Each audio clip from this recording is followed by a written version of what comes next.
Hi, Doctor. I'm Nimisha from Zenonco.io, and it is an honor to have you on our platform. First, I would like to introduce our company, Zenonco.io and Love Heals Cancer. We guide cancer patients in their treatment journey. Our company aims to extend life and improve the quality of life for cancer patients through an integrative oncology treatment, which includes both complementary treatment as well as medical treatment. And we provide end-to-end care to patients and also help with counseling, healing sessions, Ayurveda, medical cannabis, anti-cancer diet, awareness sessions, and pain and palliative care. This session is going to be all about spreading awareness and educating cancer patients. And for that, we have Dr. Guruprasad Bhat with us. And let me take this opportunity to introduce him.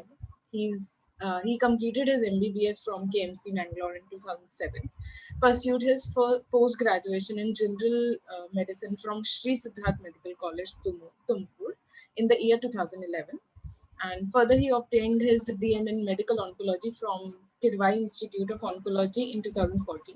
Has 6 years of experience as a consultant medical oncologist, Yenepoya Specialty Hospital, Bangalore. Thank you for taking time out of your busy schedule to talk to us, and I'm sure a lot of queries will be answered through this session. Thank you, madam. Thank you for the kind words. Yeah.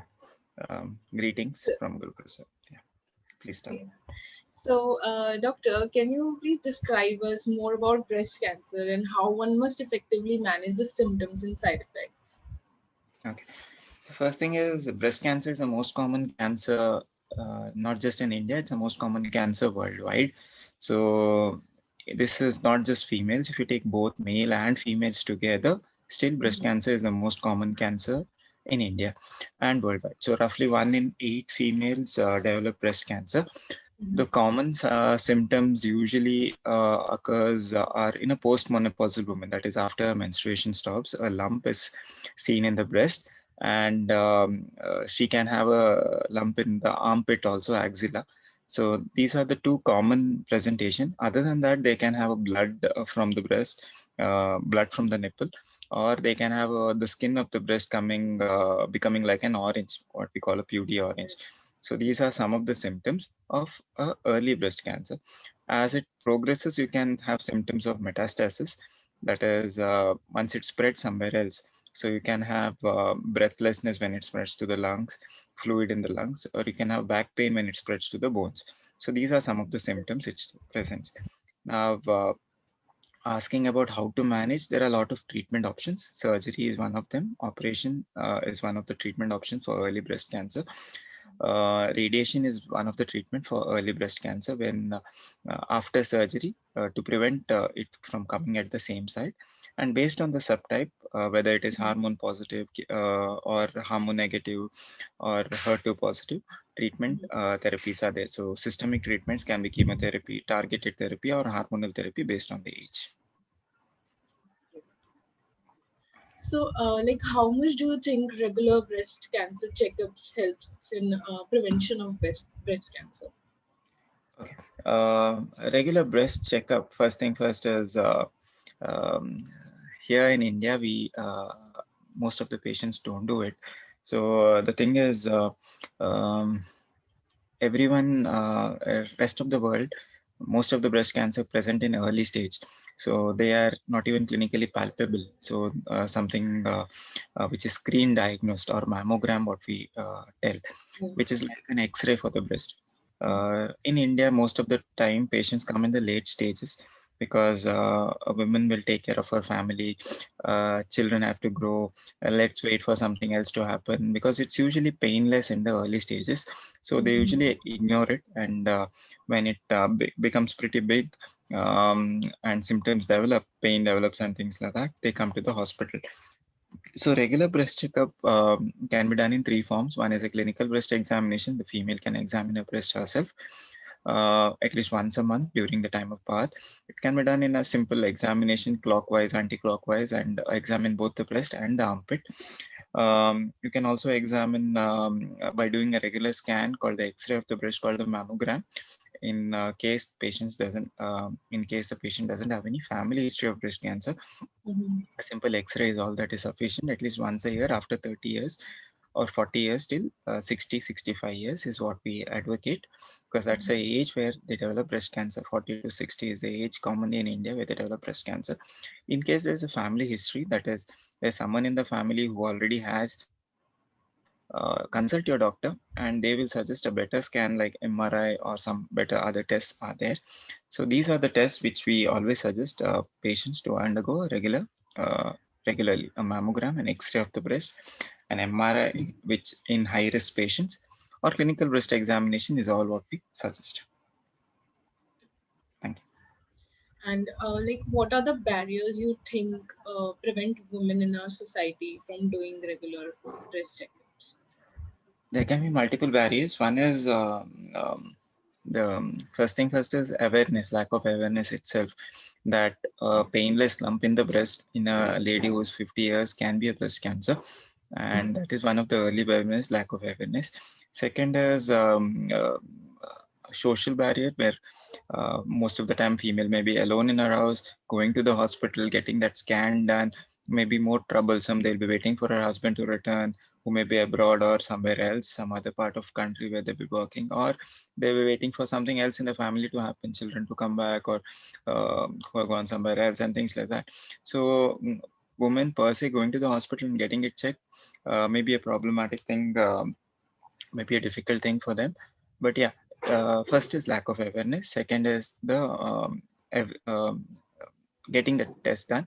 Third is probably most of the women in India, cancers in India, even though it occurs, what we all say is in urban areas, the breast cancers in rural areas present in the advanced stage. So lack of awareness there, or the lack of facility to do a mammogram, because mammogram itself may not be available in rural areas. So there lies a problem. So we end up doing some tests like ultrasound of the breast, which may not be that sensitive in an elderly female. So there are multiple barriers: the the social barriers, the financially, it should not be an expensive test to be done. Very affordable test which can be done in mammogram. Clinical examination also is a very which doesn't need any extra test. But yeah, the barriers are many. First is the lack of awareness that there's a screening test, because whenever someone says a screening test for for cancer, they always tell something like prostate specific antigen or something for the oral cavity. Breast is most likely ignored. So breast and cervix are the two most common cancers in India, and the screening for them is not done. They comprise almost around 60% of all cancers in India: the breast, cervix, and head and neck cancers. And like, how is bone marrow related to leukemia? Okay, this is totally unrelated to breast cancer. Yeah. Yeah, bone marrow is something um, um, our body produces blood in a factory called bone marrow. Blood is produced. The cancer of the blood is called leukemia, blood cancer. So bone marrow is the factory which produces, and the cancer arising from that factory is called leukemia. So that's a relation. So it can be used for diagnosis. You do a test of the bone marrow, which can be done in two places. One is in the sternum, which is the breastbone, or the iliac bone, a hip bone. These are the two places where we commonly do a bone marrow for diagnosis, whether the factory is normal or abnormal. So to diagnose a blood cancer, you do a bone marrow. We also do it for staging. Sometimes lymphomas and leukemias, we do it for staging. Some blood cancers, we also do it for prognostic. That is, whether it's a good type of blood cancer or it's a bad type of blood cancer. We also do it for follow up, and we also do it for treatment. So to know a response to treatment at the end of 1 month, if the bone marrow is negative, that the factory is normal, that means there is no blood cancer in the body. We also do bone marrow is a is a broad terminology. So bone marrow can be a bone marrow transplant also. So that is a treatment. So there are two types of bone marrow transplant: autologous, where the person's own factory is put into him, or an allogenic, someone else bone marrow is put into him, allogenic bone marrow transplant. So there are a lot of things when someone says bone marrow. So bone marrow can be for diagnosis, for the type of blood cancer, for the prognosis outcome, whether it's a good type or the bad type, or for treatment. Bone marrow transplant is something which you use for treatment. That was the right thing. And so there is another question, which is what are early signs of lung cancer? Okay, we are jumping from topics to topic. Lung cancer is also a common cancer in India, in males, and it is seen in females also. In males, it's because of smoking, commonly related. In females, it can be because of some mutations in EGFR, or it can be because of um, uh, exposure to kitchen smoke. Now, most of them do use LPG, but the ones who use firewood also develop lung cancer. So lung cancer is not just in males, it can be seen in females also. Commonly in males, it present like symptoms, males and females present symptoms like tuberculosis. So they'll have cough, they'll have blood in sputum, they'll have weight loss. So whatever is a symptom of TB, which lasts for more than 2 to 3 weeks, is commonly seen in lung cancer also. So cough, sputum, breathlessness, or wheeze, what we call. So these are the symptoms. And when these symptoms are in India, when they commonly go and do the test for TB and it comes negative, always suggest them to do a test for lung cancer also. And can you tell us more about lip and oral cavity and how one must effectively manage the symptoms and side effects? Okay, lip and oral cavity are also one of the common cancers seen in India, not rest of the world. Why? Because we chew tobacco, rest of the world smokes tobacco, cigarettes, cigars, and things like that, rest of the world. Whereas India, we have a lot of chewed tobacco, Vimal, Zarda, any Kenny, a lot of them are chewed tobacco. Rest of the world doesn't do that. So, and we also have aragonite, which is also a known carcinogen. So the symptoms usually can be similarly a ulcer which doesn't heal, a small wound in the oral cavity which doesn't heal. Usually we have a painful ulcer called an abscess ulcer in young, but this may present as a painless ulcer which goes on increasing in size, or difficulty in opening the mouth. They'll have uh, may not be able to open their mouth. So these are some of the symptoms they present with. They can also present with the symptom of like swelling in the neck. So they can have small swellings on either side of the neck, and this The is how they visible present with. swellings or Yeah, visible internal swelling in swelling? the neck. These are lymph node swellings. So we have multiple symptoms. So ulcer, difficulty in mouth opening, or and the neck swelling. These are some of the symptoms, but we have a lot of symptoms. But explaining each of them, patient may be actually scared. But yeah, the first thing is it is the photo itself. In tobacco company itself produces a photo of Yes. the what cancer looks like. It is the advanced stage, but we would suggest them to come in the early stage. If you have a smoker, any form, come to the doctor when you have a small ulcer which doesn't heal within a week or so. Please come to the doctor and show it. Now, how are they managed? There are two major forms of treatment for lip and oral cavity. The two major forms of treatment are surgery, that is operation, and reconstruction of it, because when we operate there we can't leave it like that, so we need to reconstruct it. Something called plastic surgery, an oncosurgeon and a plastic surgeon come into the place, or radiotherapy. There are some areas like behind here, throat, where we, or larynx, the voice box, the changes of voice, things there where we can't operate. If you operate, the patient may permanently lose his voice. So those is areas we would try something called radiotherapy. Radiotherapy is something I can X-ray or a gamma rays, which is focused into the tumor, and we try to reduce the size of the tumor. So these are for early cancers. For advanced cancers, we do a combination of radiation first and then surgery or chemotherapy, which reduces any rapidly growing tumor, followed by radiation and chemotherapy and surgery. All the three are tried for advanced cancers. For early cancer, a single modality of treatment is tried. For advanced cancer, all the three are tried. So cancer is a teamwork. All the three modality is needed. So, like, can you put some light on your research publication on primary non-Hodgkin's lymphoma? Yeah, most medical words are difficult to pronounce. Yeah, so Sorry, primary non-Hodgkin's lymphoma. sorry. Non-Hodgkin's lymphoma is a type of a blood cancer. Lymphoma is a type of blood cancer which presents as swelling in the neck, armpit, or inguinal area. So usually this rarely presents as lesions in the bone, and this is a very rare cancer, occurring in around 1 to 2% of all blood cancers. So it's Mhm. a very rare cancer. So this can present as a single bone lesion, where it presents in either the limb or in the hand, arms. So femur or humor is what we call. It's two bones where it commonly arises, or it can present as multiple bones, which can be involved is usually in the spine, the backbone. So these are the areas where it presents with, and the symptoms depends on which bone it is involving. And the treatment is usually a chemotherapy and a course of radiation.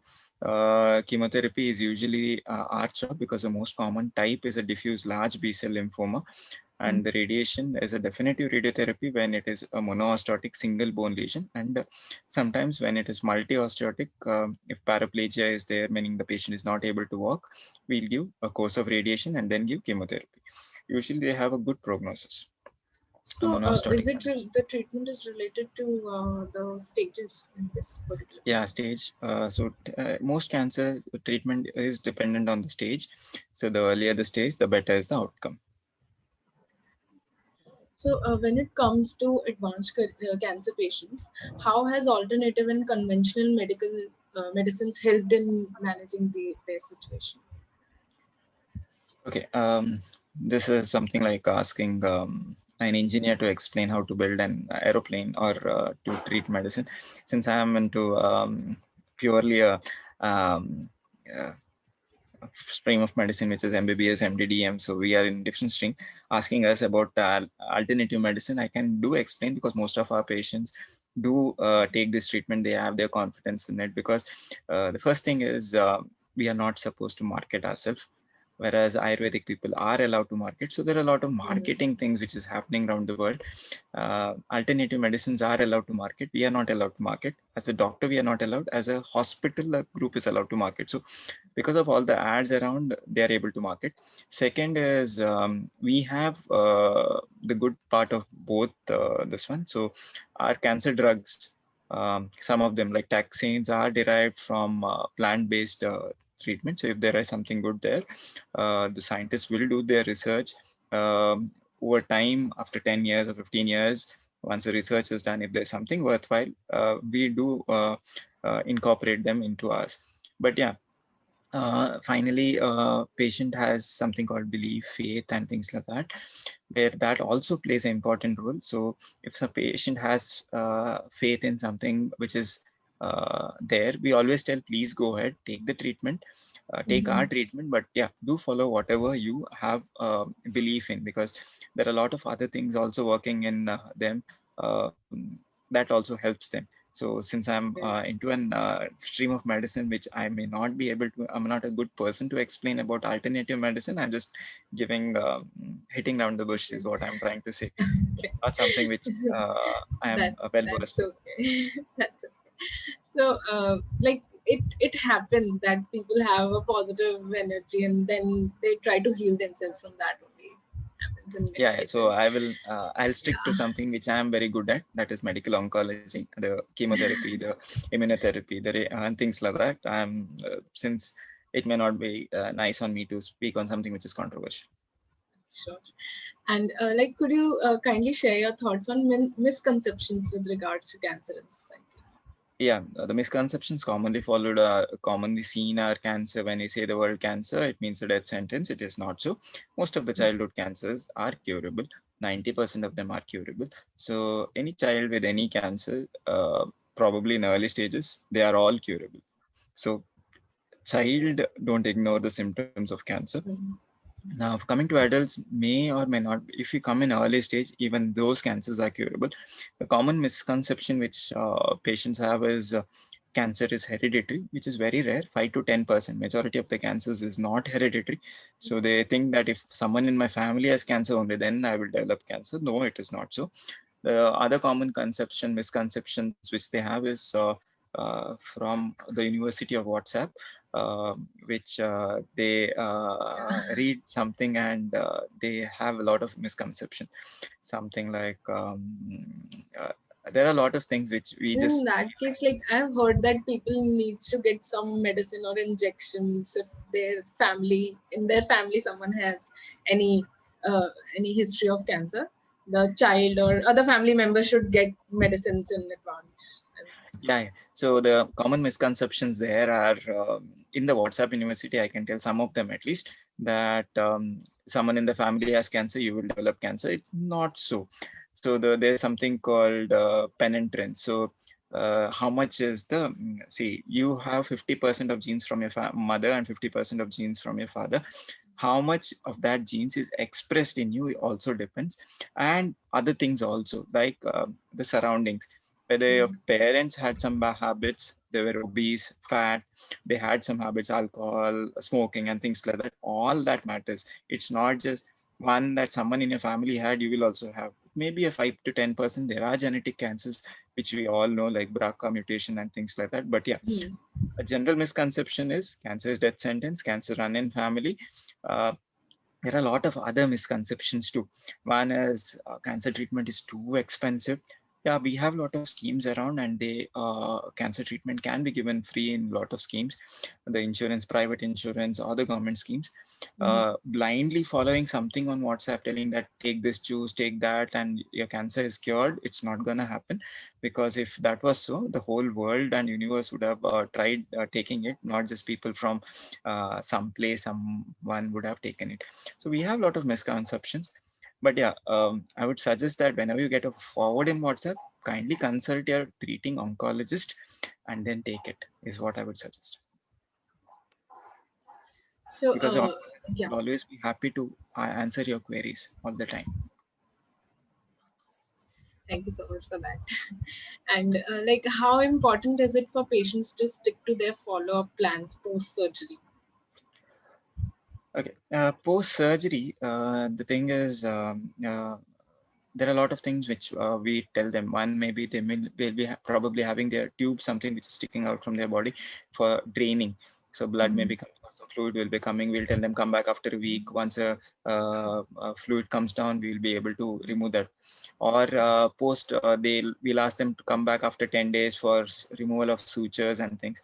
So these are some of the things which we tell them after surgery, and we also tell them to follow up with the surgeon Mm. for looking out for some infection, some pain, which we can always look after.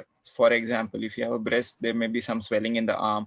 If you have a Mhm. tumor of the oral cavity, there may be difficulty in changing in voice. We always suggest some rehabilitation and things. So always consult your doctor rather Mm. than doing home medicines for cancer. So follow-up plan, maybe there will be some other treatment also. Just removing the tumor may not be the end of it. Maybe probably 50% of it. The other part of tumor treatment may be radiation, maybe chemotherapy, maybe some hormonal therapy, maybe some tablets. There will be a lot of other extra treatment. So Mhm. the common thing is patient will think that surgery is done, no further going to the hospital.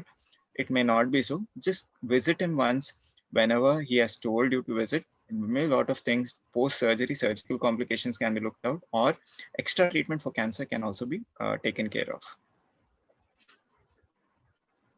So, like, how do you access a patient and determine what kind of treatment they require?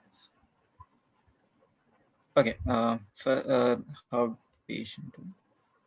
No, I didn't get the question. Sorry. Like, how do you access a patient? How do you look for the patient and determine what kind of treatment they require? Okay, you skipped the question. Question 11 was how can the patient and family take care in such a way they feel satisfied with the treatment? I think that's a trick question. Uh, I, yeah, you can if you want to answer. I thought that it is not the right question to answer. Okay, so question number 11, Madam Nimisha will tell it right now. Please tell. Okay, so how can the patients and their families be taken care of in such a way that they feel satisfied with it? Yeah. The first thing is we always tell them what they are having. There's a difference between how we treat in India versus rest of the world. Rest of the world, the patient comes and sits in front of us, and then he decides which of his family members needs to be told about cancer and which of the family member need not be told about cancer. In India, it's other way around. They'll be having 50 relatives. The 50 relatives will come and meet you, and they will tell that the patient should not be told about it, and the whole family will know except the patient. So there may be a difference in how patient will be satisfied and not satisfied. So the family members will tell that he's too old, he may have heart attack and things like that. So there are a lot of ways. But yeah, the ones who have some medical background or some knowledge of what is happening, they will definitely read their report and they will ask, "Sir, do I have cancer?" So this is a changing trend where when we were studying 20 years ago, probably the patient never knew. Now it's a time where patient knows, goes Google's internet and find out what treatment is there. So a lot of things which are changing. To be satisfied, the first thing first is the patient needs to be explained what treatment he's undergoing, what are the side effects he's going through, he may come across, how to handle this side effect, what is the outcome of the disease, what is the financial constraint he'll be facing, or how it will be managed, whether through insurance or schemes and things like that. All these things has to be explained. Probably on the first day of meeting, you may not be able to explain. We may just have to convince him. With eventually, usually cancer is a chronic disease, so we'll be not meeting him for one day only. We'll be meeting for 2 years, 3 years. They become almost like a family member or a friend whom we have will be seeing. So eventually the trust develops, and they will know that we are also trying our level best to get the best out of the treatment options which we have in cancer.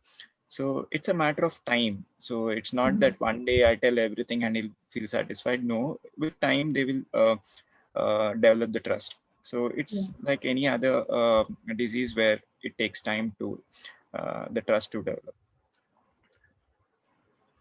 The other easier way of developing patient feel Hmm. satisfied is someone else in his family has cancer and we have cured them, and the second member just says, "Sir, we trust you, whatever you do." Okay. All right. The next question is, how do you assess a patient and determine what kind of treatment they require? Yeah. Cancer treatment, there are a lot of fixed protocols. There's artificial intelligence. So depends on the stage of the disease, depends on what is his performance state. Stage of the disease means there are early stages, stage 1, stage 2, advanced stage, or metastatic disease, stage 4. So depending on the stage, what treatment has to be given, depending on general condition of the patient. Sometimes it is a very early stage disease, but patient general condition is not good, or an advanced stage disease, but general condition is very nice. That patient is walking, talking, young patient, fit patient. So a lot of things do take into consideration. We also do special tests, whether a particular type of treatment is needed or not, like which subtype of cancer they have, because not it's not one shoe fits all. So one cancer means same treatment for all. It's not so. We do some personalized investigation tests for them, and find out which subtype of cancer they have, and then decide the treatment. So the three common cancer: breast, we divide them into 5 subtypes based on the hormone status: ER, PR, HER2, and triple negative. The second most common cancer is cervical cancer, depending on early stage or advanced stage. Early stage, very early stage surgery. Slightly advanced, we give radiotherapy. Advanced stage, chemotherapy. The third most common cancer is head and neck cancer. Early stages, single modality, either surgery or radiotherapy. And advanced stage, a combination of surgery, radiotherapy, and chemotherapy and immunotherapy. So, like since it's COVID, so what should cancer patients keep in mind during this time? COVID is a difficult time for everyone. Yeah, the first thing is how to access their treatment. So travel is a difficult issue for most of the patients, and being from a rural background, travel restrictions and these radiotherapy machines may not be available in their hometown. They'll be traveling around 200, 300 kilometers just to get access to it. So radiotherapy may be a difficult thing. Surgery may also be a difficult thing, because now post-op after the surgery, the patient may be needed to be kept in an ICU 1 or 2 days, and beds in the ICU may not be available. So there are problems. And for chemotherapy also, there's a problem because probably the most of the wards are filled with COVID, and cross infection with COVID may be a problem. So we patients do face problem. The most other commonly faced problem is when they are on chemotherapy, when they develop COVID, they will ask, sir, what should I do? Can I postpone? So usually we wait for 1 or 2 weeks. If it's asymptomatic, 2 weeks. And once the symptoms resolve and patient is fit and fine, we restart the chemotherapy. So it may be a 2-week delay. Now in the era where vaccine is available, we tell all our cancer patients, please take the vaccine or ask us before whether we can take or not. And both the vaccines are okay. All the three vaccines are okay. So in the era of vaccine, I would suggest COVID maybe just another milder infection if you have taken the vaccine. But yeah, COVID, there are other things also. Financially, it is stressful for the patient family and the patient itself, because job may be a difficult thing. They may be coming multiple times to the hospital. So there are financial aspects, there's social aspects like the police may stop them. Why are you going so far to the hospital and things like that. So a lot of problems they do face other than just the treatment aspect. I just told the treatment aspect, but yeah, they face a lot of things. So they can always consult their doctor. The doctor may give them a prescription beforehand telling that this is such a such patient needs to come to the hospital, such a such patient needs to take vaccine on priority basis, such a such patient needs surgery, radiation, or chemotherapy, and we can handle it. And from patient aspect, please vaccinate. So, kindly highlight the importance of self-examination and early detection of different types of cancer. Self-examination, there are one is self-examination of the breast, because that's the most common cancer which we have. So we always tell self-examination of the breast is needed, and it is done in a simple way where you use your hand and do it in a clockwise or anti-clockwise or up down from the bone down till the mammary area. Do it down, and anytime, that is most of the time it is preferable if you do it when you're having bath once a month. So at least 5 or 6 days after your menses, we tell them, females, to examine their breast during bath, and every once a month, at least after 25 years of age, till the age of 50. If you find any lump, consult your doctor. A gynecologist will do, and she will be able to find out, or do a mammogram and see. So the warning signs there in self-examination are a lump which is painless, bleeding associated nipple discharge, the skin appearing like an orange peel, beauty orange, or an lump in the breast with the lump in the armpit. These are some of the warning signs. Now, for cervical cancer, which is the second most common cancer, there's no self examination there. But yeah, if a female who has who, when her menses has stopped and she starts menstruating, she starts having blood again, that's one of the warning signs. So if you have a female who is 50, who her menses has stopped and then she starts bleeding again, that is one of the signs that there may be foul smelling discharge, white discharge per vaginum, is one of the warning signs that there may be a underlying cervical cancer. Now the third most common cancer is head and neck cancer. Head and neck cancer, there's no self-examination there also. But yeah, if you see an ulcer, because that is very easy to make out, if you see an ulcer which is not healing, or a white patch or a red patch in your mouth, kindly consult your doctor. Or you have difficulty in opening your mouth when you're chewing aracanite, or you're a chronic smoker and you have difficulty in opening mouth, kindly consult a doctor. It is done in a simple, systematic way. There are 7 areas. So the lip, the inside part of the lip, the area between the teeth and the lower part, the oral cavity inside, the tongue above, below, the behind. So these are the areas which needs to be seen. And it can be done very simple, because most smokers will be able to make that out. Then there are other symptoms which we say as warning signs, but they are not clinical examination. So warning signs may be change in bowel habits. That is, he may have blood in stools, or may have blood in urine. One of the change of bowel habits. Weight loss, if the patient has significant weight loss, more than 10% of the body weight. These are some of the signs. Or a change in voice, or cough which is not which is persisting beyond 2 weeks. These are some of the signs which suggest them. Whenever there's a warning sign, meet your doctor. So, how is Zenonco.io? Is it? Zenonco, they're trying to build awareness, is what I know about them. And I don't know much about this institution, but yeah, they are trying to build awareness, and they have something called an integrative oncology, is what you told in the beginning of the slide. So they are trying to make sure that the patient gets the best treatment out of the platform which they have, integrating all medical, surgical, and radiation oncology. So, thank you so much, Doctor, for your valuable input and for being with us during today's knowledge sharing session. And you took time out of your busy schedule to be with us and to share insights. And I'm sure so many people will benefit from this session. Thank you once again from Zenonco.io and Love Heals Cancer for this insightful session on our platform. Thank you, madam. Have a nice day. Same to you, Doctor. Thank you so much.